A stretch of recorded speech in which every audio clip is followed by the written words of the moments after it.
Yo, what's up, guys? It's your boy Pick'em MMA. We're back with another video here. We're gonna do a breakdown, full card breakdown for UFC Fight Night, Louisville, Kentucky.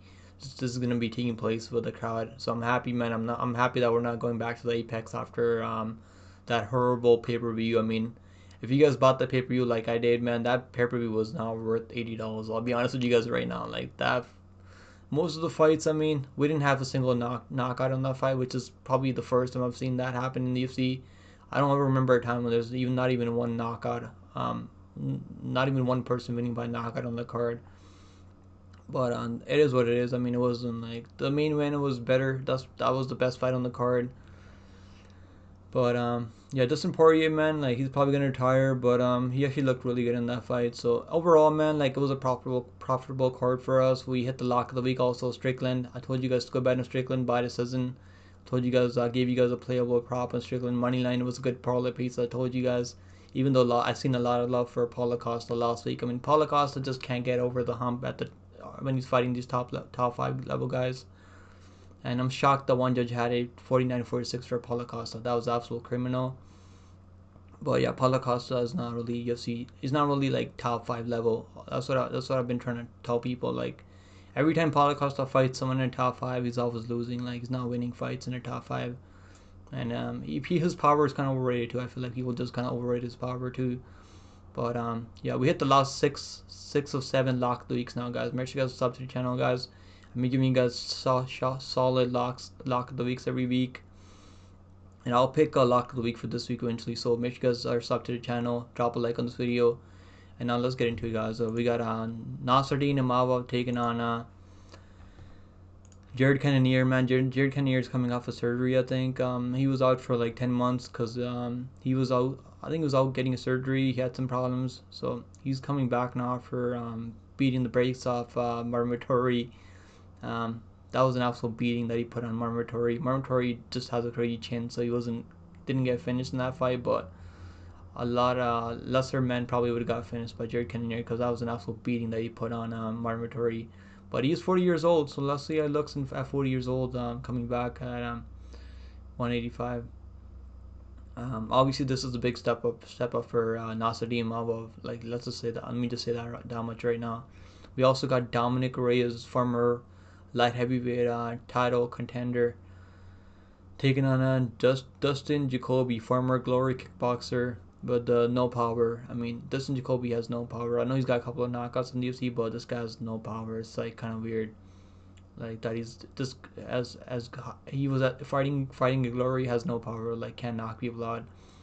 Probably a good matchup for Reyes. I feel like not a bad matchup for Reyes taking on someone like Jacoby.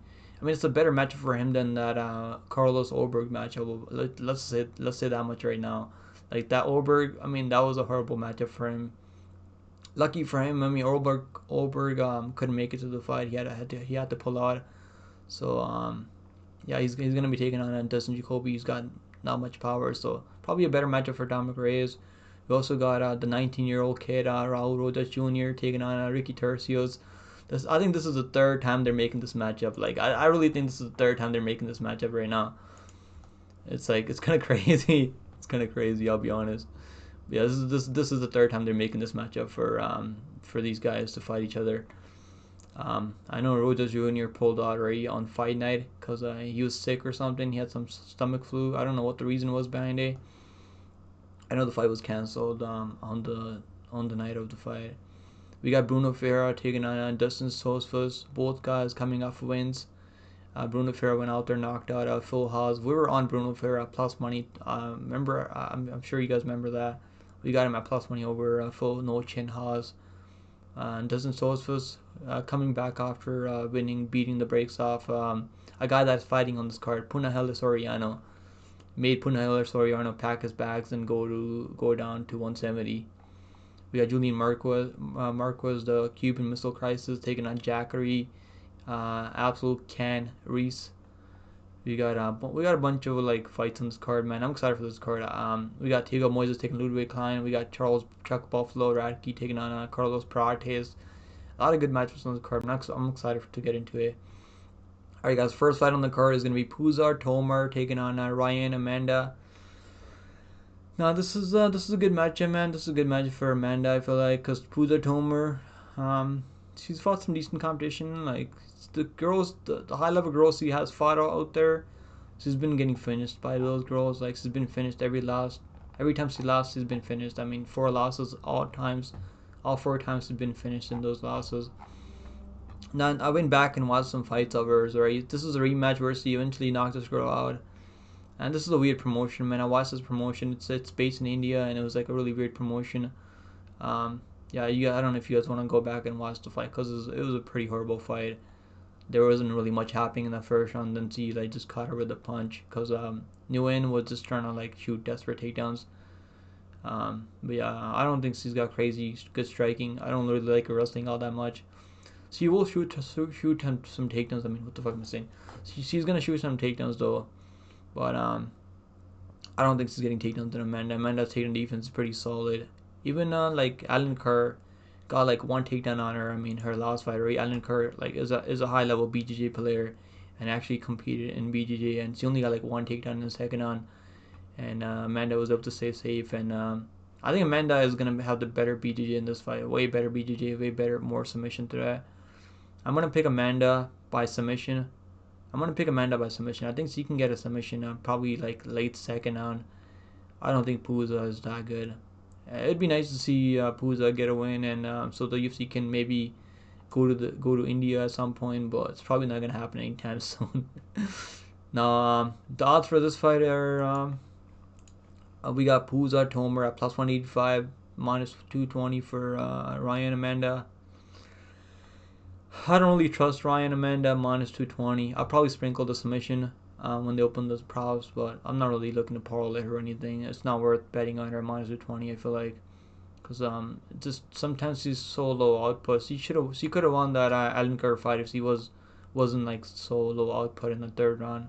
She just stopped throwing punches in the third round against Alan Kerr. A fight that could have gone either way. That was a really really really really close fight. I'm gonna pick Amanda by submission second on.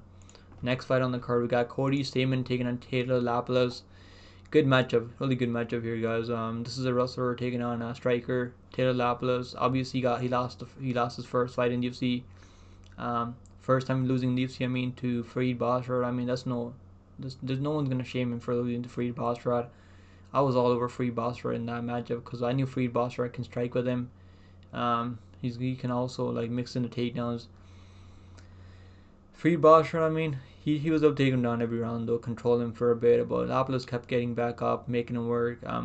He made Farid Basra work though, but it wasn't enough because he's not really like he doesn't have a lot of power. Lapilus doesn't have a lot of power, even though he has knocked out some people in Aries FC.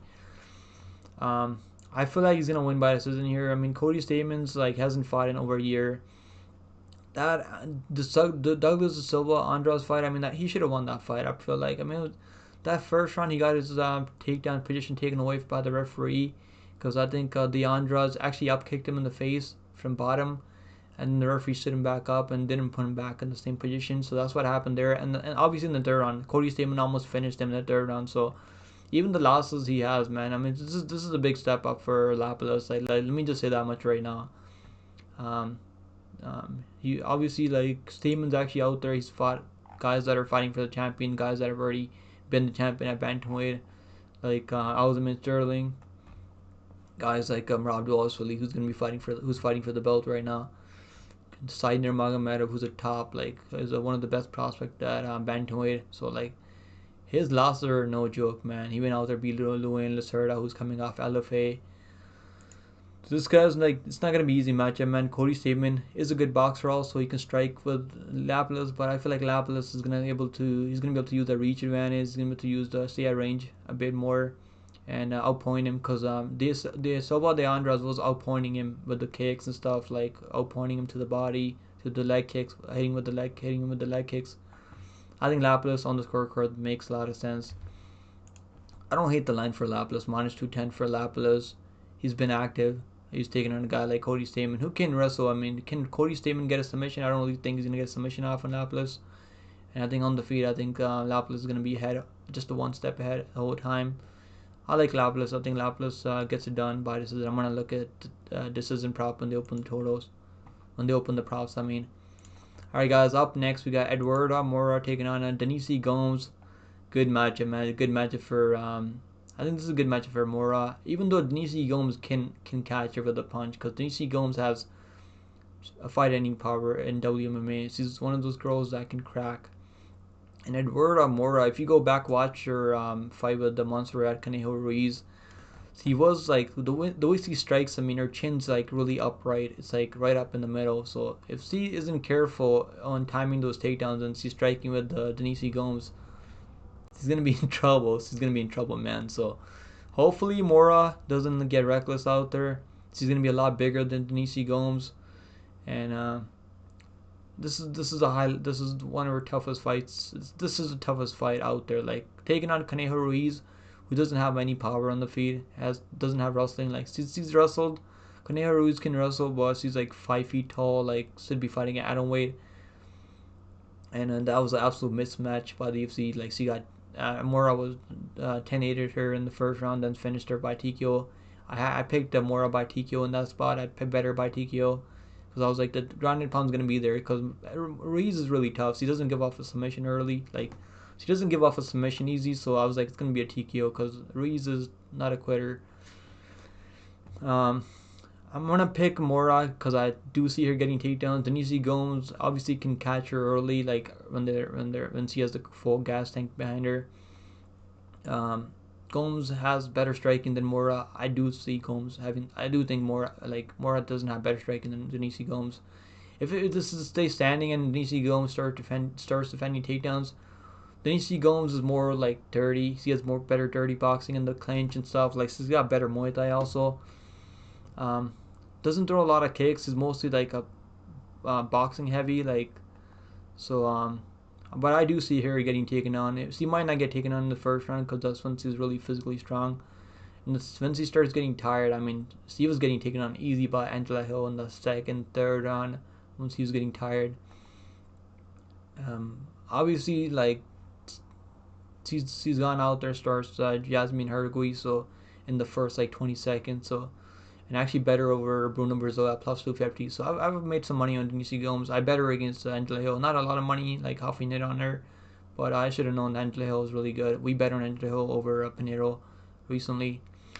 Yeah, I'm gonna go Moura by I don't know. I don't think she's gonna finish her. She could finish her. I mean, she could look for a submission in this fight. I'm gonna say decision. I feel like she's gonna be able to mix in takedowns and hold her. Denise Gomes is really tough. She's constantly gonna be working her way back up, over and over.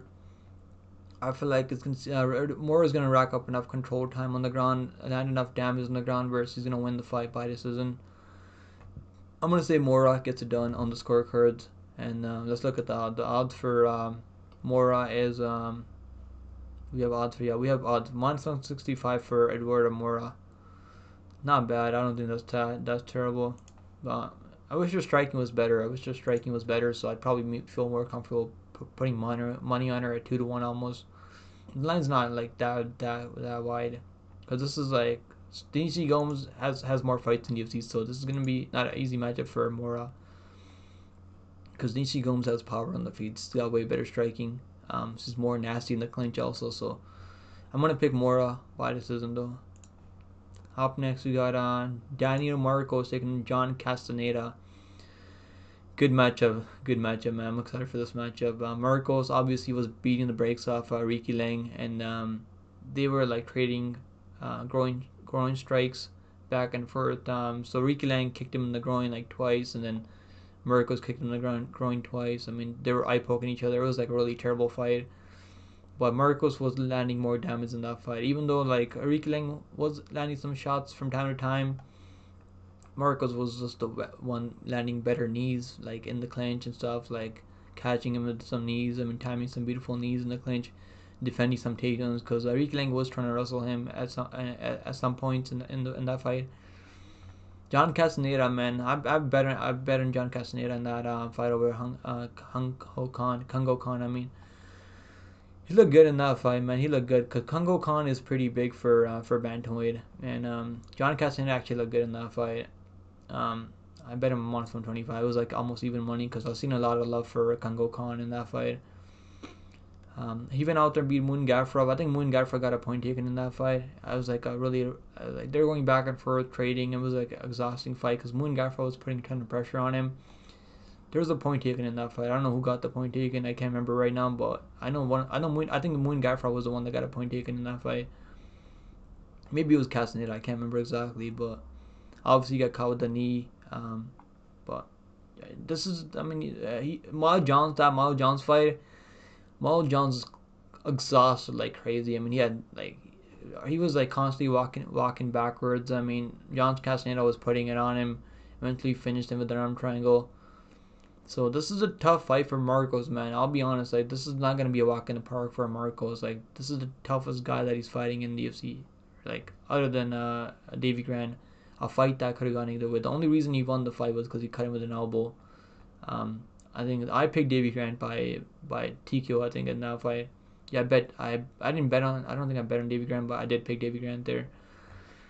I am gonna pick Marcos. I think he's the better striker. I think he has better knees in the clinch and stuff. Like he can time some knees, and he's got a decent chin on him too. Takedown defense is not terrible. If anyone's gonna mix in takedowns, it's gonna be John Castañeda. I feel like, but Marcos, he's gonna use the fence to keep himself up. So I feel like Marcos is gonna win on the scorecards. Marcos by decision makes a lot of sense. He's not finishing John Castañeda. I know he's got a knockout in the UFC, but he's not finishing John Castañeda. Finishing John Castañeda, man, you better catch him in something crazy like a beautiful knee. He could maybe catch him with a knee and knock him out like Willie Cat did, but I don't really see it happening. I think Marcos by decision. It's gonna be a close fight. It might even be a split because Castañeda is not a bad fighter. He's really good. But I'm gonna say Marcos by decision. I like his striking just a bit more. I feel like it's more cleaner. Has just lands more damage too. The odds for this fight. Let me see the odds for this fight. So odds for Marcos -106. I like Marcos. I got him on like a long shot parlay, but I'm probably gonna bet on him. I'm waiting to get plus money on it. I was gonna bet him on -108 earlier, like last night. I was like when I was watching tape on the fight, on the both of their fights, and I was like I don't know if I'm gonna bet him yet because the line's going the other way. So I might as well get plus money on it. But I don't know if it's gonna touch plus money. It's like -105 on DraftKings right now. I'm gonna wait to see where the line goes. If it starts flipping the other way, I'm probably gonna pull the trigger and bet on him. But I might just wait for the decision because I don't think it's finishing him. But if you're getting plus money on Marcos, I think that's the way to go. Plus money on Marcos. I'm gonna say decision for Marcos. Up next, we got Andrea KGB Lee taking on Montana de la Rosa. This is a rematch, by the way. I don't know if you guys knew. They're running it back. In that first fight, if you go back and watch that first fight, I mean, Andrea Lee was beating the brakes off her on the feet. I mean, it was not close on the feet. I'll be honest with you guys right now. I was watching it back this morning, and Montella de la Rosa, I mean, she was mixing in takedowns, but she just wasn't able to do anything with the takedowns. I mean, those takedowns don't matter when you're not getting top control, landing ground and pound, or looking for submissions, transitioning positions on the ground.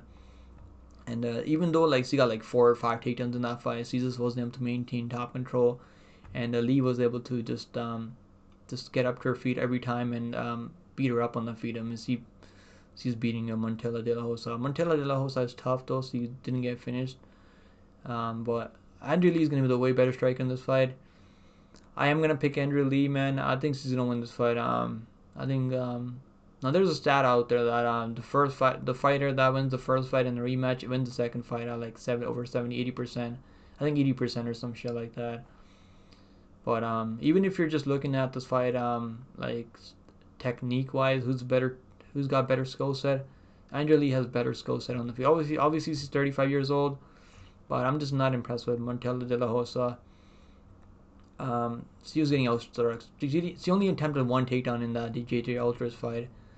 She just gave up on takedowns. I mean, she's a wrestler. I mean, why would you not shoot takedowns over and over on JJ Aldrich? Even though JJ can defend some takedowns, she's a good wrestler. But yeah, I mean, she got beat up by Macy Barber clearly. And we can say that Andrea Lee actually beat Macy Barber. I mean, that fight should have gone to Andrea Lee. She was mixing in takedowns on Macy Barber, and looking good on the feet also. She should have won that fight. She's got a couple of split losses in her career. If you look through her record, 3 split decision losses. The fights that could have gone either way. So like she could be what, like 16-6 right now. Like, so it's like her fights are kind of close sometimes, but I feel like she's gonna win this fight clearly, 29-28. Andrea KGB leads, she's gonna get back on track. De La Rosa better shoot takedowns and maintain top control and land enough ground and pound. But I feel like Andrea Lee can grapple with her. She's gonna be fine. I'm gonna pick Lee on the scorecards by decision. Now Andrea Lee is -120. I think not bad. I don't think that's terrible. Obviously she's 35. She's getting older and she's on a huge losing streak right now. I'm gonna pick Lee by decision though. I think she's gonna win. Up next, we got Brad Katona taking on Justy Butler.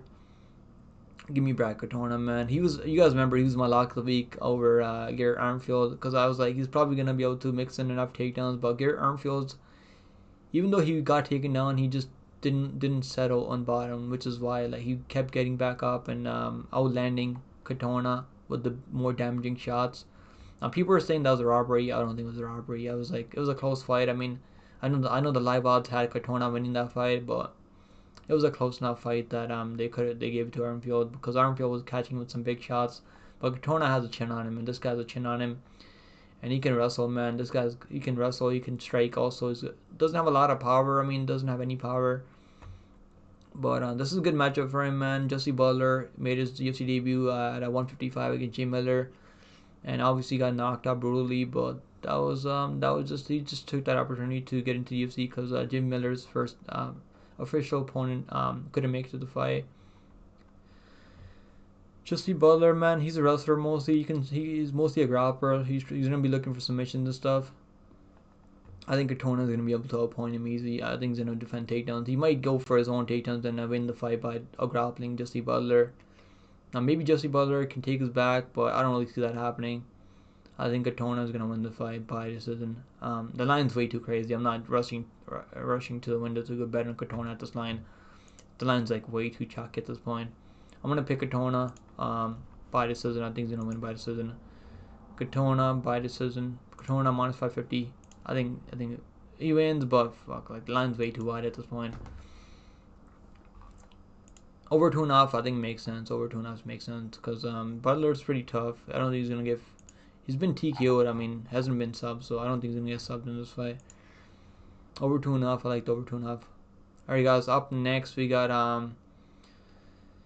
Charles Chuck Buffalo Radtke taking the Carlos Prates, man. I know a lot of. I've seen a lot of love for Chuck Buffalo Radtke this week. I mean, I was thinking about picking him, but I don't wanna just fade Prates just because he wasn't looking good out there. It was his UFC debut. How many times have we seen guys not look good in the UFC debut? We can say this thing about Charles Radtke against Blood Diamond. I mean, he wasn't looking that good out there. I know he was barely winning the fight. I mean, it was a close fight.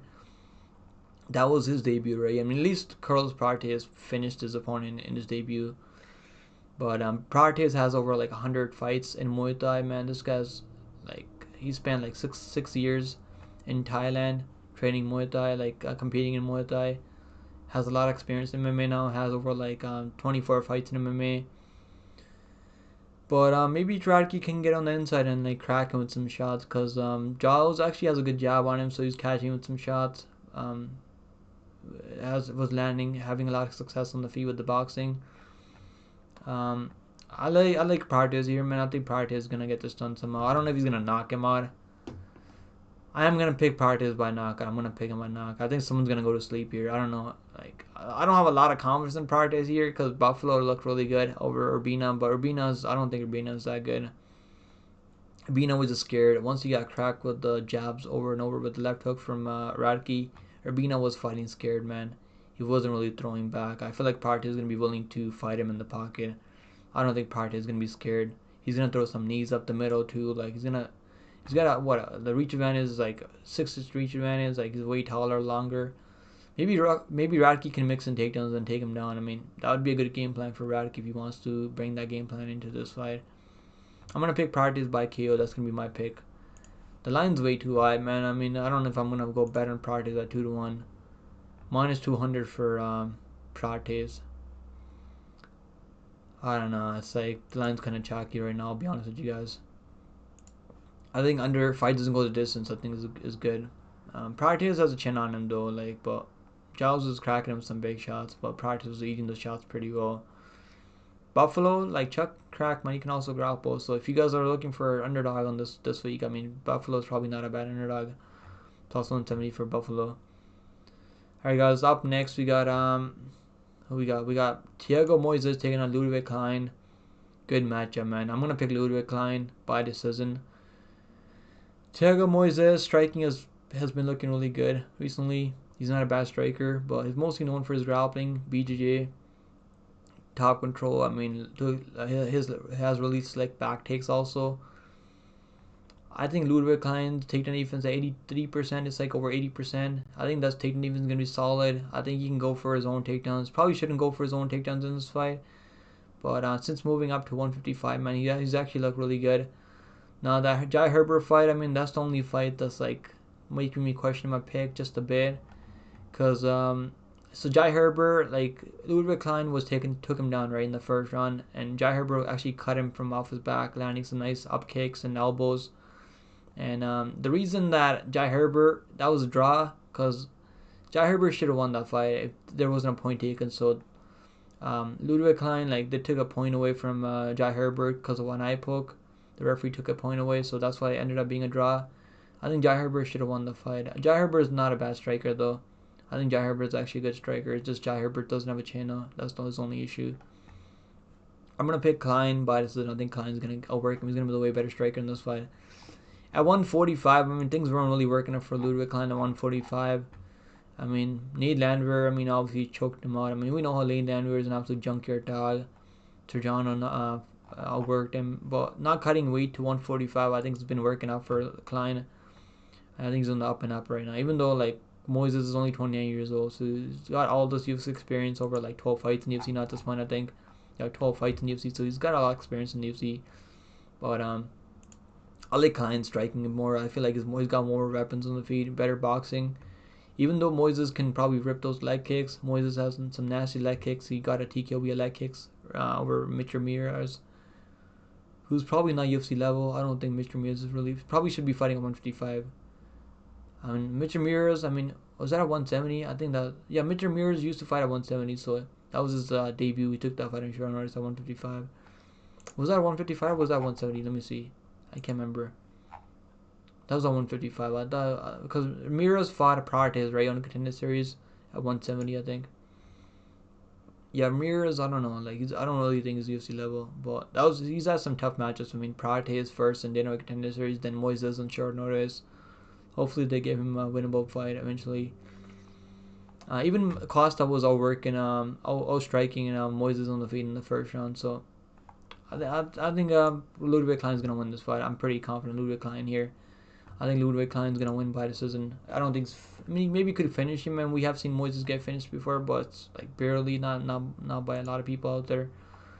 The odds for this fight -130 for Ľudovít Klein. I think that's solid. I like that line for Ľudovít Klein. Long as he doesn't make a mistake. I mean, long as he doesn't shoot his own takedowns in the Moisés and gets his back taken. The reason he lost by submission to Nate Landwehr was because he was so exhausted, because Nate Landwehr is just on him like a pit bull the whole time. I think this is a good matchup because Moisés doesn't put a lot of pressure on guys. He fights at a really controlled pace. Not a lot of output out there either. Klein just needs to check those leg kicks, and I think he's going to be fine. He's going to have the way better boxing in this fight. I'm going to say Klein on the scorecards. Alright guys, up next we got Punahele Soriano taking on Miguel Baeza. Oh man, Miguel Baeza hasn't fought in 2 years, man. And I hate Soriano. I can't believe he lost to Dustin Stoltzfus. He got absolutely dominated. I mean, got subbed in the second round too. Like, oh man, this is just like, don't bet on this fight. There's red flags on this fight, either side.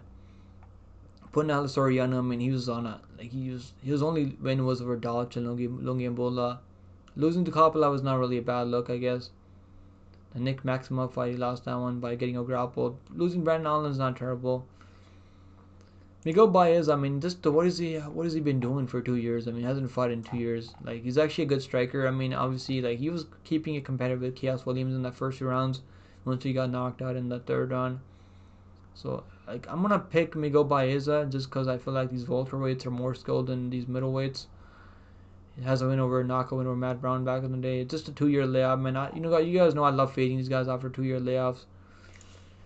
I don't know. I don't know if this is the guy to fade Baeza with. Soriano is pretty terrible. He's a wrestler. He can strike. I mean, he throws a lot of like telegraph strikes. I mean, on the feed. Not a lot of like technique. I mean, it's not that crisp on the feed. He can maybe catch Baez. I mean, Baez is on a like two knockout. He's coming off 2 back-to-back knockout losses. I'm glad he's taking at least some time off and recover that chin, right? Because when you're getting knocked out back-to-back, you should at least take over a year off and recover. I think his chin's probably gonna hold up, and I think he's gonna be more skilled in this fight. Probably can also mix in some takedowns in this fight of his own. I'm gonna pick Miguel Baeza by knockout. I'm gonna pick him by knockout. Maybe decision, but I'm gonna say knockout. He does have a lot of power. Most of his wins are like by knockout. I think under 2.5 rounds is solid. I like the under 2.5 rounds. I'm not betting on Baeza at 2-1 after 2 year layoff though. Baeza minus 170 for Baeza. Yeah, I don't know. I don't know about betting him at 2-1. 2 year layoff is kind of concerning. Alright guys, up next we got Julian Marquez taking on Jack Reese. Another guy after a layoff, man, over a year layoff for Julian Marquez. He has the win over Phil Haas back in the day on a Contender Series when he knocked him out with a head kick. Yeah, he knocked Phil Haas out with a head kick. And I think he's the guy that really took his chin, I feel like. Yeah, that was crazy though. At least he's fought better guys. I'm gonna pick Julian Marquez. I can't pick a BJJ nerd, man, like Jack Reese. Now he's gonna be longer and has a reach advantage. I mean, 5-inch reach advantage over him, so maybe you can catch him with something. But I don't know. I'm not willing to pick these BJJ nerds that are just rolling for arm bars, getting like Joe Selecki. Like I just can't pick him. I'm gonna pick Marquez. I think Marquez is gonna win by outstriking him on the feed. His cardio is pretty terrible though, so like you can't really trust this guy. Probably take the fight doesn't go the distance, but I feel like this is just a stay away fight for me. Don't bet on this fight because this is going to be a sloppy fight. Jack Reese is going to be looking for submissions. He might get a submission, but Marquez has never been subbed before. He's actually bought some decent guys in UFC. He fought Chris Harris, not Chris Curtis, Leslie DeCurico, Darren Stewart, Phil Haas, Gregory Rodriguez. Getting knocked out by Gregory Robocop is we can give him a break for that one. Mark Underbarrio knocked out by Mark Underbarrio, but Mark Underbarrio can put that volume on you, break you down. I want to pick Julian Marquez by knockout. Alright guys, up next we got, don't bet on that fight though. I'm not even gonna read the odds because it's like even money, minus 150 for Marquez and minus 105 with Jack Reese. Just a good stay away fight for me. Alright guys, main card time now. Make sure you guys drop a like on this video if you guys enjoy the breakdowns, and if you guys want to make some money. Become a member on the channel. We've been on a run right now. We've been doing really good this year. Almost 10% ROI on the UFC bets this year. Alright guys, main card time now. Bruno Ferreira taking on Dustin Solsfus. I'm gonna pick Bruno Ferreira by knockout. Dustin Solsfus, as good as he looked over Soriano. Soriano is pretty horrible. I feel like we were all overrating Soriano in that fight. Has a win over Pfeiffer, where Pfeiffer broke his arm in that Contender Series. I remember that. That Rodolfo Vieira fight, the first rounds he wasn't looking terrible in the first rounds. Eventually he got choked out in that third round by Rodolfo Vieira. Dwight Grant's like a striker. Doesn't have the best cardio out there. He did outwork Dwight Grant, I guess. Knocked out by Abu Smagomedov in the first 19 seconds. I don't know. I think Bruno Ferreira is going to be way better in the grappling. He's going to have the way more power on the feed. He's stocky as hell. Carries a lot of power. We were on him at plus money. We had Bruno Ferreira at plus money over Phil Haas. I don't know how Phil Haas was ever favored to win. I bet him at plus 180 early. Then I bet him again at plus 110. And I told you guys he's going to go out there and knock him out. Or we had him by first round knockout over Phil Haas. No chin Haas. Solsfus is tougher though. At least he has a chin over. I think he's got a better chin than Phil Haas though. So it's not going to be easy, but I think Bruno Ferreira is going to probably take him down also. He can take him down, stay safe on the ground. Sosa is not really like a BJJ player on the ground. He's got a couple of submission wins, but I don't think he's going to get a submission in this fight. I think Bruno Ferreira can win this fight pretty much anywhere. I'm going to pick Ferreira by KO. Probably like first round KO for Ferreira. The odds for this fight, I mean, Ferreira is Bruno Ferreira minus 275. The line's getting kind of chalky, I feel like. Might as well take him by KO. I think he's not a bad parlay. If you guys are looking for a parlay piece on this card, Bruno Ferreira I think is a good parlay piece on this card. Knocked out Robocop too. I mean, this guy has a lot of one punch power. Knocked out Robocop out cold with the one punch. I think Sosa's gonna be there. He's gonna be there to get hit, and I think if Bruno Ferreira's gonna catch him with something. You can also use his judo and take him down and then ground and pound him. He throws some nasty elbows from top position. My pick is Bruno Ferreira by TKO. Up next, we got Raul Rosa Jr. taking on Ricky Tercios. Give me Rosa Jr., man. Rosa Jr. is going to win this fight by out-grappling Ricky Tercios. Ricky Tercios does no takedown defense. He does throw like some patter strikes on the feet. He stays busy on the feet. But he just has no takedown defense, bro. He was getting taken on Kevin Navidad, which is not really a good look. I think Rosa Jr. Wins this fight anywhere he goes. On the feet, I mean, the only way Rosa Jr. if he loses, he's gonna lose if he doesn't stay, like if he gasses out. I mean, but I don't think that Tercios has. He's not gonna be landing enough damage like Richard Rodriguez. Richard Rodriguez actually got some. He can crack. Rodriguez can crack, even though he's not really knocking anyone out there. He can crack though. He's got some heat. And like Rosa Jr. almost subbed him in the first round too. He took his back, almost locked in the rear naked choke in the first round. Then gassed out. I mean, this guy's only 19 years old, so we gotta give him time to get better. Now we're supposed to see this matchup a couple of months ago, so hopefully we see this matchup. Hopefully Rosa Jr. doesn't pull out again. So I really want to see him fight this week. I'm gonna pick Rosa Jr. by submission. I'm gonna pick him by submission. I was picking him by submission when they were supposed to fight a couple of months ago. I'm gonna pick him by submission. I think he's gonna lock in submission. Even though Tercios' submission defense is not bad, but I feel like Rosa Jr. can out grapple him. He can win by decision. He can also win by submission. I think he could catch him in a submission. He's very physically strong for a 19-year-old kid. Submission for Rosa Jr. I'm gonna say like a second on submission for Rosa Jr. Maybe like a first second on submission for Rosa Jr.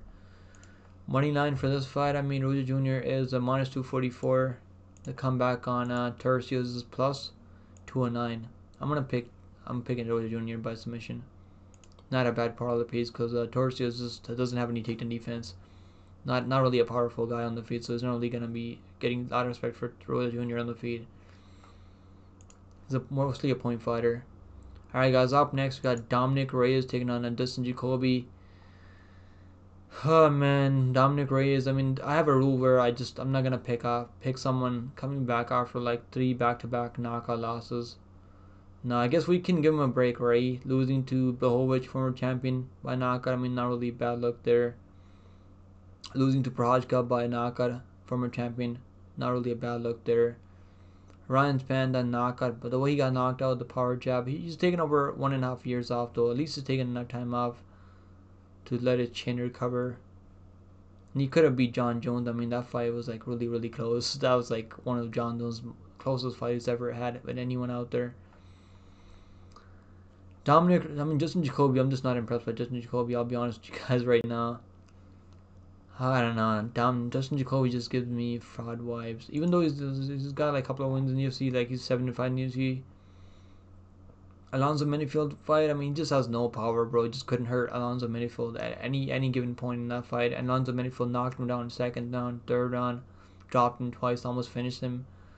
He did knock out Kennedy Chukwu, who's got no chin. And then he got dropped by Asman Murzakanov. I actually bet on Asman Murzakanov in that fight at plus 275. But the odds were actually plus 275 when the odds opened up. And then there's some money came in on Asman. But the odds were like pretty wide early. And yeah, I actually bet him by KO also. So I bet him by KO. And then I bet his money line.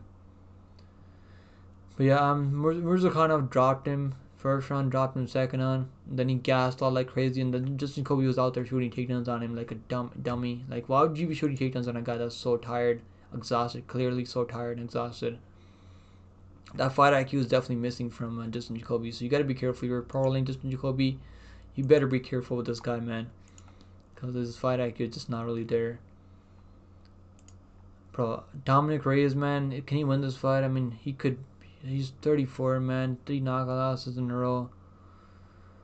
I want to pick Dominic Reyes here. I really want to pick Dominic Reyes here. He was looking good in that Jerry Prochazka fight, too. He was mixing in some takedowns in that fight.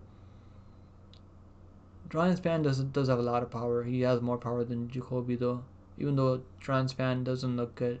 He's not looked good in so long. I have a feeling just Jacoby's just going to outstrike him.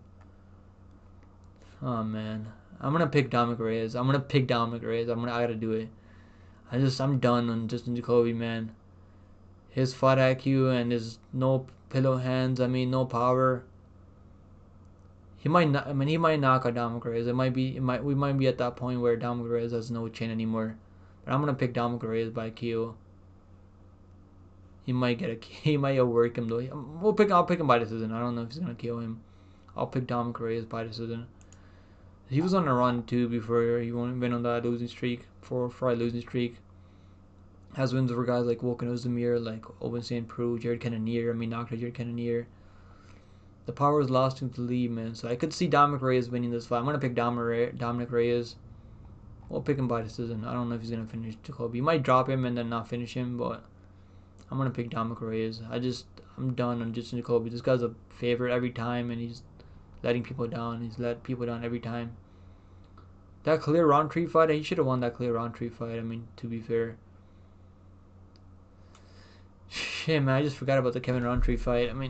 Khalil Roundtree fight, he was outpointing Khalil Roundtree. Just the more damaging shots. I think Khalil Roundtree he was missing a lot of punches out there. But the forward pressure, I guess the judges took the win with the forward pressure from Roundtree.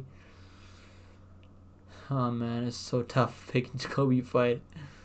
I'm gonna pick Reyes though now. I might change my pick after the weigh-ins. So keep an eye out for the weigh-ins, final picks. Me and 5-round might do a final picks preview for this card on Friday night. I want to pick Reyes as of right now though. Alright guys, main time we got Jared Cannonier taking on Nasruddin Imavov.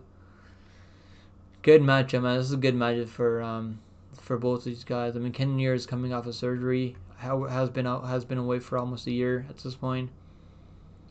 Nasruddin Imavov, this is his opportunity to get into the top 5. He should be on like a 4-1 run, because he was beating the brakes off Chris Curtis before the head clash. I'm gonna pick Nasruddin Imavov. I think he's gonna win this fight, but it's a 5-round fight. Cannonier has a lot of power, has a lot of 5-round experience, so it's not gonna be easy matchup for Imavov. But I do like Imavov here. He's way younger, also way taller and longer. I don't know if he's a better striker than Cannonier. I think his striking is actually good enough where he can strike with keep it competitive with Cannonier. He's not gonna mix in takedowns. I don't really see anyone mixing in takedowns in this fight. It's gonna be a stand-up fight. I'm gonna pick Imavov by decision. I think Imavov's gonna win by decision. The lines for Imavov. The way he beat Roman Dolidze. Roman Dolidze is just a throw and hope. Doesn't have any technical striking. He just throws in hopes that he lands something crazy and clips you. And Imavov's taking defense looked really solid. So I don't really see him getting taken on this fight. That was one of his holes in his game. And that Strickland fight, that was his first 5-round fight, by the way. Like his first ever 5-round fight. And he got tired, man. He won the first couple rounds, then he got tired, later in the fight. But he was keeping it competitive with Strickland out there. But Cannonier went out there and broke the significant striking record out there against Marmotori. So if he looks like he did in that Marmotori fight, he's gonna win this fight probably. But I'm gonna go with Imavov by decision. I like Imavov, man. I think he's still up and coming, so hungry. I think he's getting better right now. Where Cannonier just maintaining how good he is right now. Cannonier is actually a former heavyweight. This guy's fought a heavyweight before. Fought at light heavyweight, now fighting at middleweight. So this guy's like, he's fought at a heavyweight before. This is a big dude, man. I'm gonna go with Imavov by decision. So those are my picks, guys. Let me know what you guys think down below in the comments. And I'll see you guys in the next one, man. I've been watching ton of tape on this fights. And yeah, hopefully like we do good on picks this week. If you guys, I'll probably be live throughout the week. So if you guys have a question for me, you can also hop in the live stream and ask me any question you want.